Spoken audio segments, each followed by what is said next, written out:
Militer Rusia memperbarui informasi operasi militer khusus di Ukraina dalam 24 jam terakhir. Juru bicara militer Rusia Letnan Jenderal Igor Konasenkov tanggal 2 November merilis operasi taktis dan penerbangan angkatan darat, pasukan rudal dan artileri Federasi Rusia menetralisir pos komando Resimen ke-15 Pengawal Nasional Ukraina di wilayah Kirovsk Republik Rakyat Donetsk, serta 73 unit artileri di posisi tembak, tenaga kerja dan militer peralatan di 169 area. Satu peleton uragan MLRS dari Angkatan Bersenjata Ukraina dieliminasi di area Malie-Prohody, wilayah Kharkov. Depot amunisi di dekat desa Yelisavetovka, Republik Rakyat Donetsk juga hancur, begitu pula terminal minyak untuk peralatan militer Ukraina di dekat desa Smla, wilayah Cherkasy, kata Igor Konasenkov.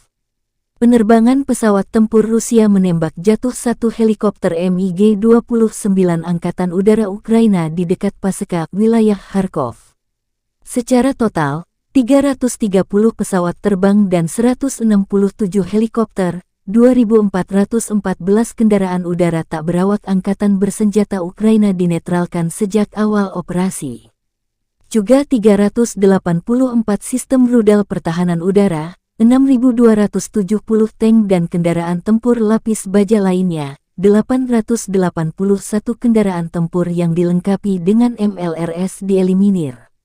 Termasuk 3.544 meriam dan mortir artileri lapangan, serta 6.967 unit militer khusus dihancurkan selama operasi militer khusus, kata Igor Konasenkov dikutip Tribun Timur.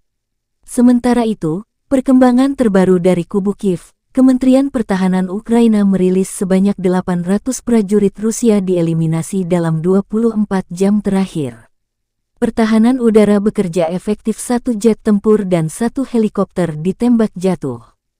Secara total, Rusia kehilangan 73.270 prajurit sejak awal invasi. Presiden Ukraina Volodymyr Zelensky menegaskan tidak akan negosiasi sampai penjajah Rusia meninggalkan semua wilayah Ukraina termasuk pergi dari Crimea. Kiev juga melansir kedatangan puluhan drone buster untuk melawan Rusia. Drone canggih ini bantuan dari negara sahabat.